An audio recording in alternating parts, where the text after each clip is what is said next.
Saat ini, Honda jadi pabrikan gurem di MotoGP dengan menduduki peringkat paling bawah di bawah Yamaha. Honda sejauh ini cuma mencatatkan finish terbaik di posisi 11. Itu pun diraih oleh Takaki Nakagami pada seri MotoGP Aragon lalu. Honda juga ikut ambil bagian dalam tes MotoGP Misano yang digelar pada Senin, alias 1 hari usai MotoGP Misano yang dimenangkan oleh Marc Marquez. Honda RC213V turun dengan fairing baru pada sesi tes Misano. Terlihat kini bagian samping fairing berubah total. Sayap tambahan di bagian fairing samping kini lebih memanjang ke bagian bawah fairing. Honda nampaknya ingin menambah ground effect seperti yang dilakukan oleh Aprilia dan KTM dengan fairing baru ini.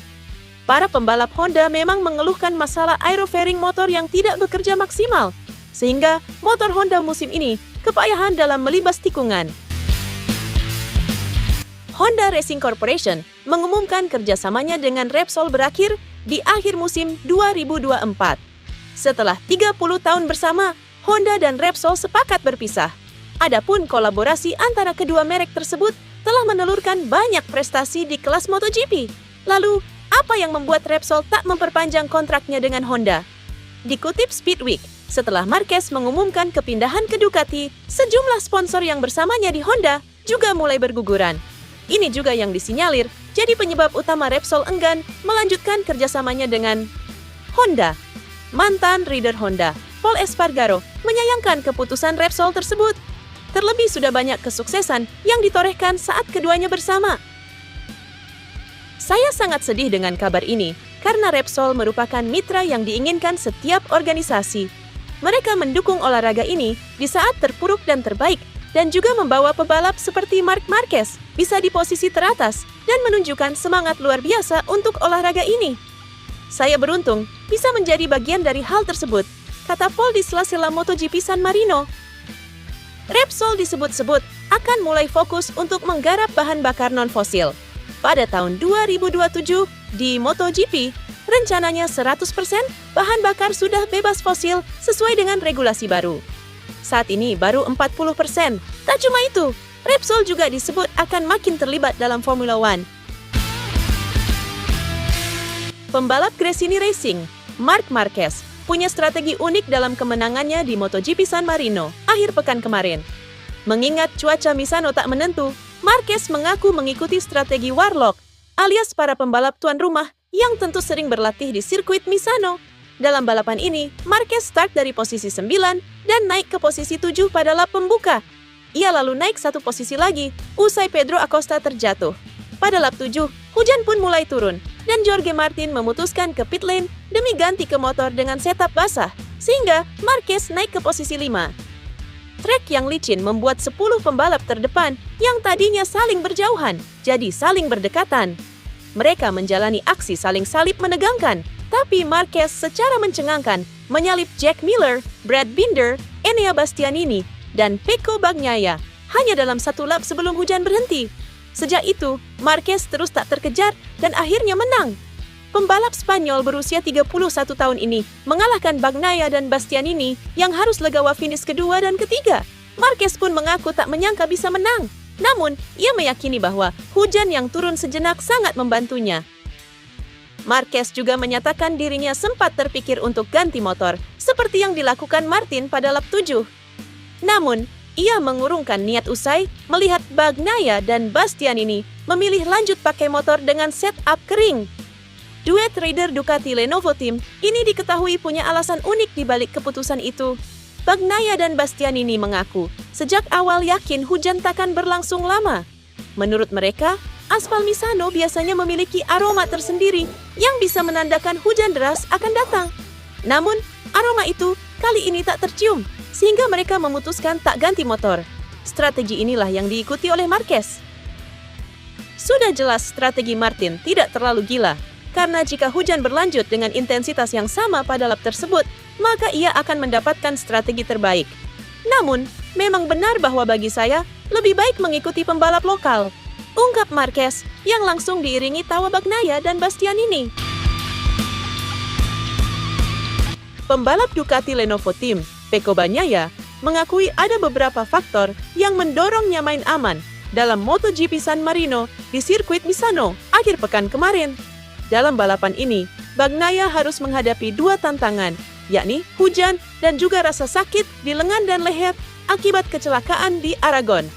Start dari pole, Bagnaia langsung memimpin balapan. Namun, pada lap 7, hujan turun dan membuat trek menjadi licin. Atas alasan ini, 10 pembalap terdepan yang tadinya sudah saling berjauhan jadi saling mendekat.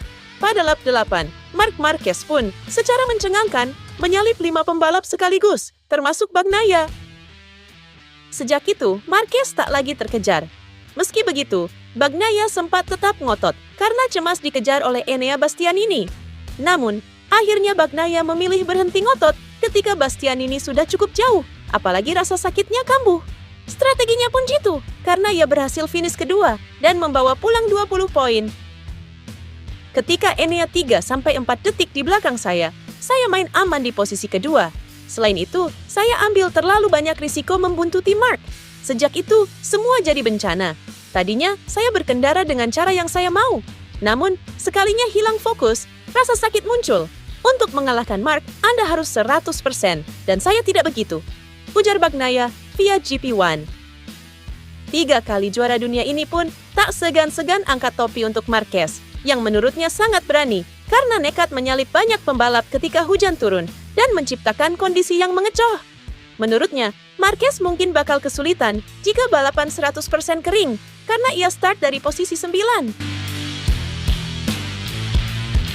Bermodalkan kemenangan di sprint race sehari sebelumnya, Martin pede menatap balapan di Misano pada hari Minggu, sebab dia sudah unggul lebih dari 20 poin di puncak klasemen MotoGP. Balapan berjalan baik-baik saja untuk Martin, sekalipun harus menguntit Francesco Bagnaia sedari start. Sebab Martin tahu kalau finish kedua saja sudah cukup untuk menjaga jarak di atas. Tapi, bencana datang ketika cuaca mendung menggelayuti sirkuit. Sesaat setelah rintik hujan turun, Martin yang lagi berada di posisi kedua langsung berbelok ke pit stop untuk berganti motor. Hal ini membuat Martin melorot jauh hingga posisi ke-15. Harapannya Martin bisa punya keunggulan ketika rival-rivalnya berganti motor saat hujan turun. Sayangnya, rencana Martin buyar karena hujan tidak jadi turun dan dia pun harus masuk pit lagi untuk mengganti motor setelah trek kering. Martin makin tertinggal dan kesulitan untuk masuk 10 besar hingga akhirnya finish ke-15. Alhasil, selisih poin terpotong dengan Bagnaia, yang finish kedua terpotong 19 poin karena Martin cuma mendapat 1 poin. Bagnaia di posisi kedua, klasemen MotoGP punya 305 poin, selisih 7 angka dari Martin di puncak. Martin pun meminta maaf atas kesalahan strategi yang dibuatnya. Apalagi Martin tidak sempat membicarakan dulu dengan tim di paddock soal keputusannya.